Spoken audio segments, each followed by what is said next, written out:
함께 기도하시겠습니다. 우리가 세상의 영을 받지 아니하고 오직 하나님께로 온 영을 받았으니 이는 우리로 하여금 하나님께서 우리에게 은혜로 주신 것들을 알게 하려 하심이라. 아멘. 거룩하신 주님, 주의 은총과 은혜 감사합니다. 연약한 저희들에게 하나님의 은혜를 내리시고 삶에서 그 하나님의 은혜를 발견하게 하심을 감사드립니다. 지켜주시고 인도해 주셔서 곤고하고 어려운 가운데 더 주님께 부르짖고 나아갈 수 있도록 도와주시고 믿음과 은혜로 하루하루 주님과 동행하는 삶을 살게 하옵소서. 오늘도 말씀 가운데 함께 하시고 성령님의 인도하심 가운데 세워주옵소서. 예수님의 이름으로 기도합니다. 아멘. 찬송가 336장 1절 찬송 드리겠습니다. 내 모든 시험 무거운 짐을 주 예수 앞에 아뢰이면 근심에 쌓인 날 돌아보사 내 근심 모두 맡으시네. 무거운 짐을 나 홀로 지고 견디다 못해 쓰러질 때 불쌍히 여겨 구원해 주리 은혜의 주님. 내 모든 시험 무거운 짐을 주 예수 앞에 아뢰이면 근심에 쌓인 날 돌아보사 내 근심 모두 받으시네. 무거운 짐을 나 홀로 지고 견디다 못해 쓰러질 때 불쌍히 여겨 구원해 주리 은혜의 주님 오직 예수. 아멘. 함께 보실 말씀은 시편 61편 1절에서 8절까지 말씀 보시겠습니다.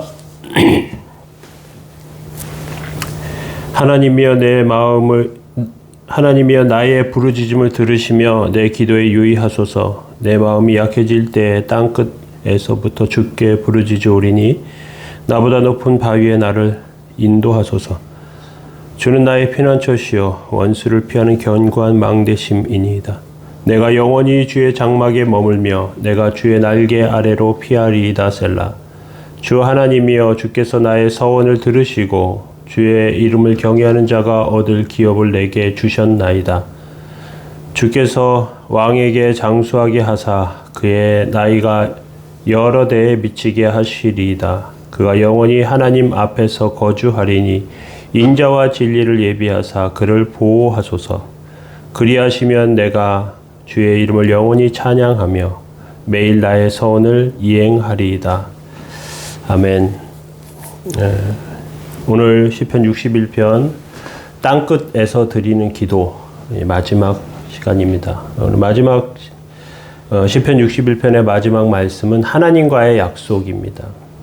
하나님의 백성은 양이라고 할 수 있습니다. 맹수가 득실거리는 세상에서 살아남기가 너무 어렵습니다. 잘못하면 벼랑 끝에 서기 쉽고요. 그 벼랑에서 위험한 순간을 맞이하기 쉽습니다.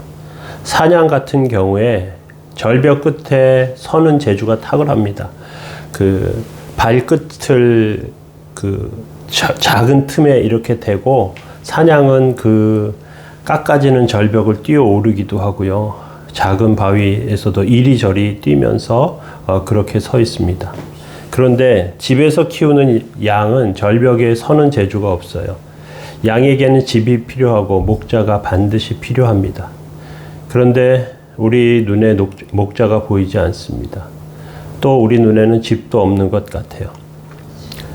다윗은 위기의 순간 땅끝과 같은 그러한 순간에 집과 망대가 있다고 고백하고 있습니다. 3절과 4절에 보면 주는 나의 피난처시여 영원히 피하는 견고한 망대심이니이다. 내가 영원히 주의 장막에 머물며 내가 주의 날개 아래로 피하리이다. 이렇게 고백하고 있습니다. 어디가 우리의 집인가? 다윗에게 집은 하나님의 말씀이 들리는 곳이 집입니다.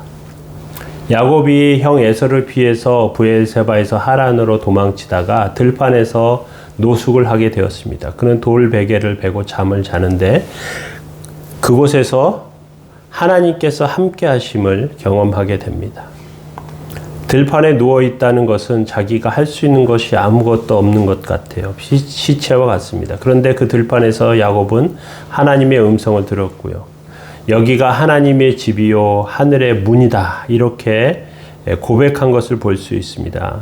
창세기 28장 17절 19절을 보면 이에 두려워하여 이르되 두렵도다, 이것이요 이것은 다름 아니 하나님의 집이요 이는 하늘의 문이로다 하고 야곱이 일찍 일어나 베개로 삼았던 돌을 가져다 기둥을 세우고 기름을 붓고 베델이라 불렀다, 이렇게 되어 있어요. 하나님께서 음성을 들려주시는 곳, 그곳이 하나님의 집이라는 것이죠. 하나님께서 음성을 들려주실 때 목자가 아주 가까운 곳에 있습니다. 어린아이는 엄마 목소리에 안심하고요. 양은 목자 음성에 안심합니다.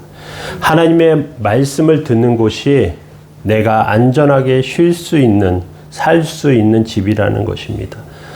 다윗은 거기가 주님의 장막이라고, 주의 날개 아래라고 그렇게 표현하고 있습니다. 어미새가, 병아리가 어미 닭 품속에 있으면 따뜻하기 때문에 다른 어떤 것 가운데서도 안전하게 그렇게 생각하는 것처럼 하나님의 날개 아래가 하나님의 장막이고 하나님의 말씀을 듣는 곳이 하나님의 집입니다. 그래서 우리는 장막이나 집 가운데서 살게 되는데요. 사실 큰 전쟁이나 재난 같은 것이 일어나면 장막이나 집을 가지고는 막을 수가 없어요. 성체나 망대 같은 곳이 있어야 합니다. 그런데 하나님의 신실한 백성이 모이는 곳, 그곳이 성전이고요. 망대이고 그리고 성체라고 할 수 있습니다. 하나님의 백성은 하나님께 예배하며 또 하나님 앞에 나아가며 그렇게 서는 것입니다. 극장에서 공연을 보듯이 우리가 예배를 보는 것이 아니라 하나님 앞에 모이는 신실한 공동체가 하나님 앞에 모일 때 하나님께서 큰 은혜의 불을 내려주십니다. 이제 하나님의 집 안에서 하나님의 백성들 양으로 부르셨지만 때때로 훈련도 시키십니다. 절벽 끝에 세우기도 하시고요. 어떤 때에는 절벽에서 떨어뜨리기도 하세요.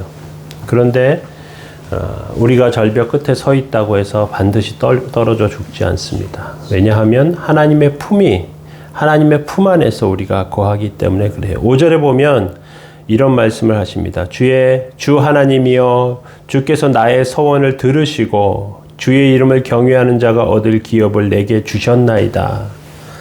하나님께서 그 품 안에서 거하게 하시는 그 백성들에게 하나님의 기업을 주셨다고 그렇게 말씀합니다. 다윗은 하나님의 약속을 받았습니다. 두 가지 약속인데요. 그것은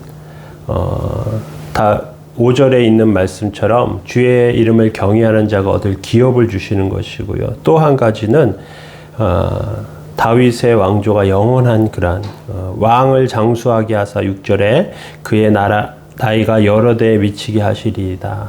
다윗의 왕국가 끊이지 않을 것에 대한 약속을 해주십니다. 그런데 실제로 역사를 보면 다윗의 왕가는 끝납니다. 하지만 끝나지 않았어요. 끝나지 않은 이유는 예수님을 통해서 다윗의 왕위가 온전히 성취되고 세워졌기 때문에 그래요. 이스라엘의 왕을 오래도록 다스리게 하시는 그 약속. 하나님께서 이러한 약속을 다윗에게 주셨고 다윗은 그 약속을 붙잡고 살았습니다. 그래서 예수님을 통한 다윗의 왕가의 약속은 하나님의 백성들에게 지금도 영향력을 끼치고 있습니다. 하나님께서는 약한 자를 멸하시는 분이 아닙니다. 하나님은 악한 자를 멸하시는 분입니다. 하나님께서는 큰 능력과 은혜로 부르시는 분이십니다. 8절에 보면 그리하시면 내가 주의 이름을 영원히 찬양하며 매일 나의 서원을 이행하리이다. 인간은 약하지만 하나님은 약하지 않고요. 예수 그리스도는 강하신 분입니다. 우리가 어쩔 수 없는 한계에 부딪힐 때 하나님께 구할 수밖에 없습니다. 하나님께서 큰 능력과 은혜로 세워주십니다. 아픈 곳에 하나님께서 치료해 주시길 원합니다.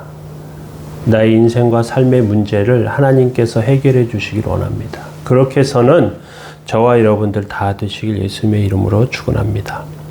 기도하겠습니다. 우리가 하나님의 영을 받지 아니하고 오직 우리가 세상의 영을 받지 아니하고 오직 하나님께로 온 영을 받았으니 이는 우리로 하여금 하나님께서 우리에게 은혜로 주신 것들을 알게 하려 하심이라. 거룩하신 주님, 하나님의 영을 받았고 하나님께서 우리에게 주신 것을 알게 하셨습니다.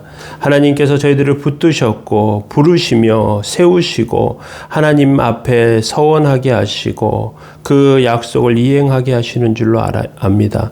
주님께서 저희들에게 주신 약속 기억하며 주님께서 저희들에게 주신 삶과 기업과 사명을 기억하오니 주께서 은혜로 더하여 주시고 성령님의 역사로 세워 주옵소서. 오늘 주의 뜻과 은혜 가운데 온전함과 거룩함으로서는 저희들 다 되도록 주님 붙들어 주옵소서. 주님 함께 하시고 붙잡아 주시기 원합니다. 감사드리며 예수님의 이름으로 기도합니다. 아멘. 교회를 위해서 기도해 주시고 아픈 성도들을 위해서 또 명절 가운데 하나님의 인도하심과 은혜가 있도록 위해서 함께 기도하시기 바랍니다.